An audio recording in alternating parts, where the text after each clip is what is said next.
Welcome to Think Smart with TMFG, the weekly podcast covering the financial topics that are newsworthy and relevant to everyday Canadians. Hosted by Senior Financial Advisor Mike Connon of the McClellan Financial Group of CI Asante Wealth Management Limited, here is today's episode. Insurance products and services are provided through Asante Estate and Insurance Services, Inc. Welcome to Think Smart with TMFG. I'm Mike Connon. Beside me is Ingrid Kucera, Financial Advisor with the CI Asante Wealth Management Limited. So, Ingrid, today we're unpacking permanent life insurance, what it actually is, who it's really built for, and how high net worth Canadians use it once they're retired, as well as why it's extremely important to have. Yeah, we'll get into how it's used for estate and tax planning through corporations and the capital dividend account, and how it can even become a source of retirement income through something called an insured retirement plan, where these strategies get oversold because that does happen. So let's start off there. We keep on saying permanent insurance. You know, most people just think insurance is insurance, right? Yeah. I guess in our industry, we have two types of separations of life insurance. We have something we call term, and we have something we call permanent. Most people probably have heard of term. You know, when you get a mortgage or you have a baby, you want to be covered. So you get something to cover. The term is really about covering a deficit. That you're going to, if someone passed away and they had kids, they want to make sure that their kids are taken care of. If they have a spouse, they need some income, or if they have a mortgage. So it's an actual item you want to insure. Exactly. And I find with those, the big difference is in the name, you know, permanent versus term or temporary insurance. It runs out. You know, at one point your kids will turn 18, you'll pay off your mortgage. You don't need the insurance to last your entire life, which is why you go with term. So why wouldn't everyone just buy permanent? Because it lasts for your life. Well, that's the thing. Permanent insurance is a lot more expensive, and there's a lot more to it. So for some people, when they just want to be covered for a short period of time or, 20 years until their kids are adults, that's why they go with term. So I guess it's reasonably efficient from a point of view. If you have a newborn and you can take 20-year term insurance, you got them through till they've hit university. Usually term insurance is a pretty cheap cost, too. It's pretty cheap. It's pretty simple. There's not much to it. You just pay the premium, and if you pass away, then you get the benefit out of it. So the permanent is a whole different strategy. And when we talk about financial planning, really the simple part is the term insurance. The permanent insurance becomes more of a sophisticated strategy in financial planning. Permanent insurance is when things get a little bit more complicated. It's for estate planning, for people with corporations. There's more to it than just a simple covering your income. It becomes more about tax than protection, actually. So it's sort of a big tax strategy you see all the time. So that's when it comes up to be very important. So when you look at clients, what type of clients would you say? We talked about who needs the term insurance, and it's anyone with any type of obligation that they have to cover. So what type of clients would need this permanent insurance? It's interesting because it's a lot harder to say. You know, when it comes to insurance, term is pretty simple, like we talked about. When you get to permanent insurance, there's a couple main categories that can fit into that. Yeah. I would say estate planning is a big one. So for people with, large RSPs, that's one we kind of talk about. People with corporations. But it gets definitely more complicated of, do you need permanent insurance or do you not need it?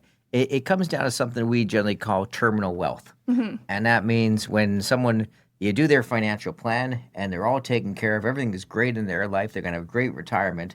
But you look at the end of the year in those financial plans when they're in the 90s, they're leaving this huge estate and they would never touch any of that money. And I guess what happens is the idea then is beyond, we always take care of clients first, right? The number one is making sure our clients live a great life and they can take care of their kids and do everything.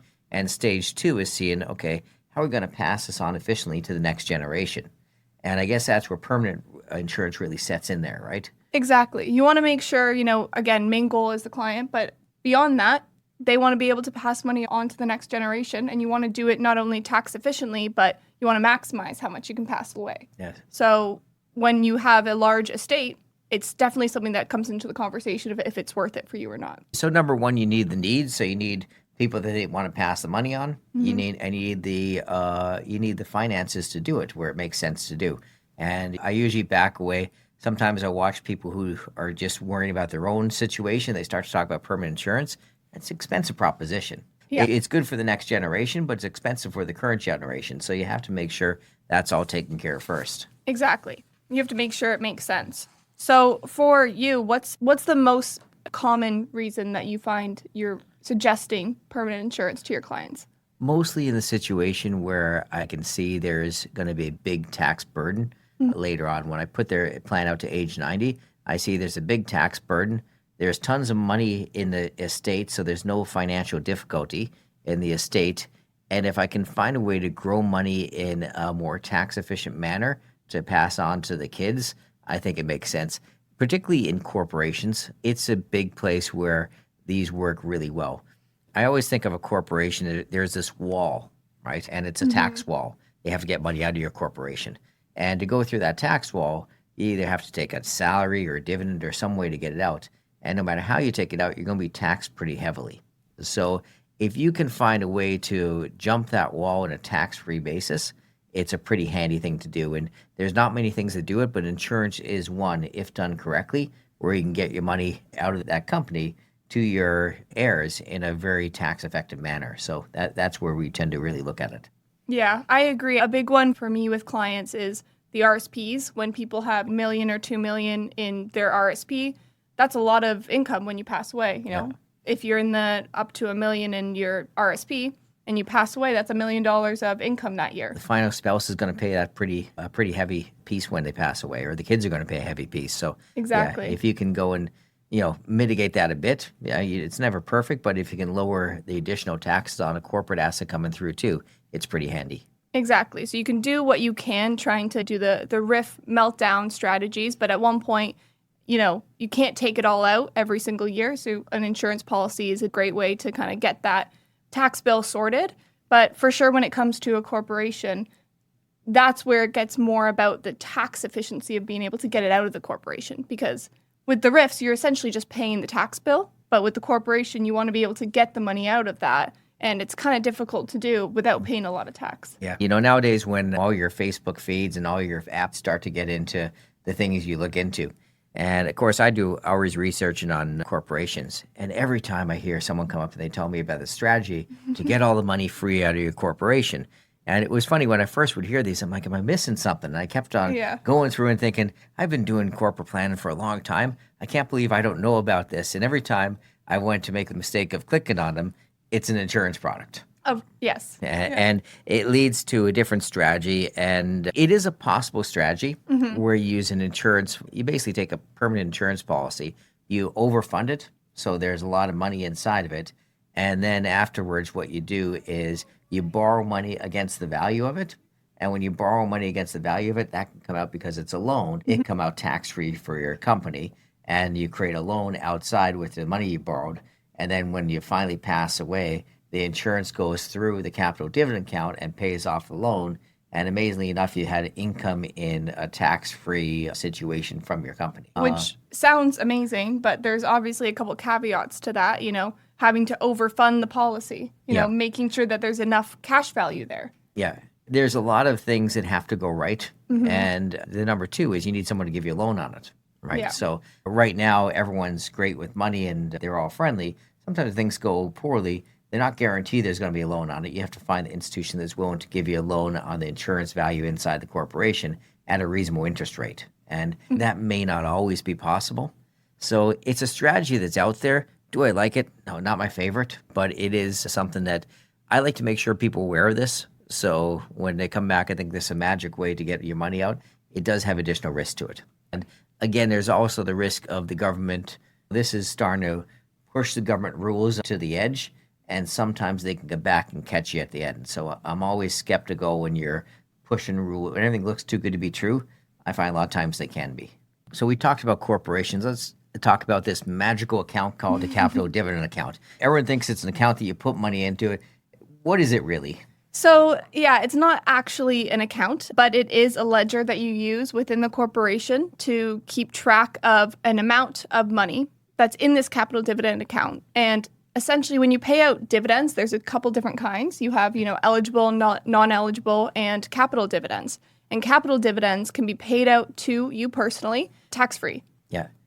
I guess the main things that end up in the capital dividend account is the second half of the capital gain. So if you have a capital gain inside a corporation, basically instead of having the 50% capital gain inclusion rate in corporations, 50% goes into the income of the company. The other 50% gets added to the ledger that can be drawn out tax-free in the future. And the other thing is they're trying to equalize basically personal income and corporate income. So they've also, because insurance proceeds are paid out tax-free to you, they've made so those insurance proceeds can float into that account too.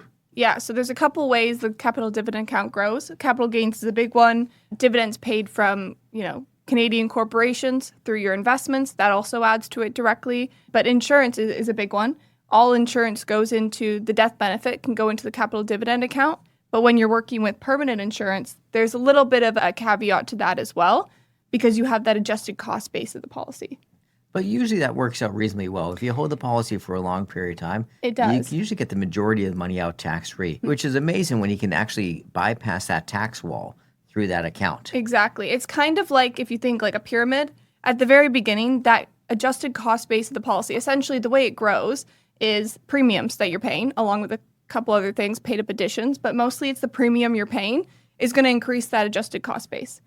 The thing that decreases the adjusted cost base is the net cost of pure insurance, which originally, when you have the policy and you're younger, it's not that expensive to pay for. So over time, the adjusted cost base will go up and up. And then you hit a point where the cost of the insurance, now that you're older, is going to be a bit more expensive. You may have already paid off the premiums, or, you're slowing down on those premium costs. And then once you get into your 70s, 80s, 90s, the cost of that insurance is going to be quite expensive. Yeah. So your adjusted cost base starts to come back down again. So with the capital dividend account, when it comes to what goes into that, it's the death benefit minus that adjusted cost base. So I guess for people out there, if you have a company, you start off with a company that's an active company, and that's where you're making your money from. But eventually, at a certain point, you move almost from active to a sort of holding or investment company inside that, where it's acting as a pension plan. And everything you can do inside that to bring that to you in the most tax-effective manner makes sense. And again, when you have a certain amount of net worth that's beyond what you're going to spend in your lifetime, generally you're finding a way to say, how am I going to get this corporation passed on to my family? And having an insurance policy inside and having it run through the capital dividend account is really circumventing the government in this whole situation. And it's very difficult to do that in any other situation than this. I find in many corporations that have significant funds to it, these insurance policies make a ton of sense. Exactly. And for the premiums on these whole life or universal life insurance policies can get quite expensive. But when you're paying it from inside the corporation, you're actually paying less overall. If you think about it, if you pay that personally with a high personal tax rate, you're going to have to take out a lot more from that corporation to be able to pay it. Whereas within the corporation, depending on what province you're in, the corporate tax rate's lower. So instead of having to get that money out personally, you can just pay it directly from the corporate cash account. If we go back to talk about insurance, there's two real types of people here about. One is considered a whole life and one's considered universal life. Yeah. What's the big differences between those? So they're both permanent, as in once you have it, unless you surrender or cancel the policy, you're going to have it until you pass away. When it comes to whole life, it's pretty steady. I would say if you're thinking about it, comparing the two, whole life is more steady. Universal life is a little bit more up and down. And what I mean by that is with whole life, your premiums are guaranteed and you don't have to control the investment. There's usually a minimum kind of rate of return that the insurance company assumes you're going to get, and that grows over time. With universal life, premiums are a bit more flexible. You can kind of overpay, you can pay a little less when cash flow's tight, and you control the investments on it. Yeah, it's funny because I've watched it go through stages over time where at one time whole life was the whole way. And basically whole life is you're invested in the insurance company. The insurance company's doing the investments for you. Insurance companies own lots of big investments, real estate investments. Sometimes if you look at a portfolio, generally they're 1/3 bonds, 1/3 real estate, 1/3 into equities. And they have these big holdings, and they can hold big private companies too because of the size of them. And that's how the insurance fund is run. That was going on for years. And later on, when markets got very strong, I guess people found, okay, what if we create a product where we can actually have investments? And they used sort of a seg fund inside of it. And people could make their own investment decisions. And everyone got very excited about that until we had 10 years of bad markets and everyone made really bad investment decisions. And they realized that the whole life and the steady returns were a lot more easy to deal with inside an insurance policy. Yeah. And, right now I find more people are switching back to the whole life because of that consistent type of returns than the universal. The problem with universal, you can make it look really good because you can put whatever return rates you want in on it. Exactly. And it can be a bit deceptive in the numbers and the performance and how it works over time. Yeah, I find with whole life, it's really good for when it comes to estate planning, which is what most people want permanent life insurance for, because it's pretty much guaranteed in the sense that, guaranteed kind of a growth rate. You know what the premiums are. Yeah, they'll have is sometimes they'll have a dividend, and you can take a look and how long that dividend has gone for, and you can see a very good history of that dividend. And sometimes, they'll have bottom line guarantees where they say this is the minimum that you can receive on the policy. So it locks in. There's different type of policies. Some have that, some don't. Some give you a guaranteed minimum return in there, and that helps out too. So they have a lot of different things they can do inside that policy to fit your investment needs. And with those whole life policies, there's also, participating and non-participating. With those participating, they can pay a dividend where with that, you could, get the cash from it. There's sometimes a taxable association with taking it out, or you can put that back into the policy and get yourself more insurance as well. Sometimes insurance, you can almost treat it as another asset class inside, particularly when you're in a company. It's an asset class that you can be much more conservative inside of, let your equities grow and do what they do, but you have this guaranteed value that you're putting at the end of it. And this can be a much more conservative piece of the portfolio. And the problem is, usually when we're going conservative if we're not using insurance, we're always going toward bonds, right? And the problem with bonds is they're taxed at the highest rate. So anything you want to do conservative, you're paying a ton of tax on for that safety inside the portfolio. With insurance, you can add that same type of safety in the portfolio to take care of that conservative side, but you don't have the tax liability that's associated with bonds. So it's a handy investment from that point and works very well. But from your experience, where does insurance fit and where does it get misused? Because I think a lot of people have a negative stigma when it comes to insurance, especially permanent insurance. So we talked about the things we really like. Obviously, we talk about with insurance necessity, with term insurance, when people go through those changes. Permanent insurance becomes something that becomes, we think with terminal net worth is a very important part of the plan. When someone has a corporation, it's almost an essential part of the plan. So if you have a corporation that you're going to keep investments in and keep sort of as an estate sort of legacy for yourself, insurance should be part of that. We also talked about the income plan for an insurance. So we talked about that. And, we talked about the issues with that. CRA is doing big crackdowns now. Whenever there's offshore loans or anything go into any type of insurance policy, and people have tried to draw too much money out or come up with let's say, scenarios that push this strategy a bit too far, CRA is making crackdowns on that. And you don't want to have something that's built into your financial plan because CRA doesn't really care about who told you this idea or where it came from. If the idea is on their radar for something to pick up, we don't like to push things that far. Well, I think a lot of people would like to, be as tax efficient as possible, but there's a difference between tax efficiency and trying to avoid the tax. And there seems to be a lot of talk about, certain ways around it. One, we've heard of the leveraged insured annuity, what you're talking about with the offshore, an insurance policy, an annuity, and a loan altogether. And when you do try to get away from tax altogether, that's when obviously the CRA will step in and try to make those changes. So there's a lot of places that you have to make sure you're being careful of, but that doesn't necessarily mean that all insurance is bad and that it doesn't fit in for the specific people. With the taxes, always think efficient, good, evasion, bad. Yeah, exactly. And there's definitely a line between there, so you got to watch that. So today we unpack permanent life insurance, what it actually is, who it fits, and how it gets used by high net worth Canadians in retirement. From the capital dividend account, letting a corporation move wealth to a family tax-free, to the insured retirement plan, turning a policy into retirement income. That's a bit of what we wanted to cover today. Again, it's a big subject and it's something that it's hard to cover in a podcast. Most advisors in our office are insurance licensed. So anytime we have a discussion, John is our resident insurance expert, and you work with John. You're becoming our resident insurance expert also. So now we have a couple people who are resident insurance experts. And if you do have any questions, just, to give us a call. Yeah, insurance is something that's super personal, and whether it fits with you or not is definitely a conversation to have. You can visit us at tmfg.ca or call us directly at 905-771-5600. 5200. If you have any questions, feel free to reach out to any of the advisors at our office or leave a comment below. Thank you very much, Ingrid. That brings us to the end of another episode with Think Smart with TMFG. Have a great day. You've been listening to Think Smart with TMFG with Mike Connon of the McClellan Financial Group of CI Asante Wealth Management. Don't forget to subscribe to Podbean, Apple Podcasts, Spotify, or YouTube Music, and leave us a review. For more insights and resources, visit tmfg.ca or follow the link in the episode description.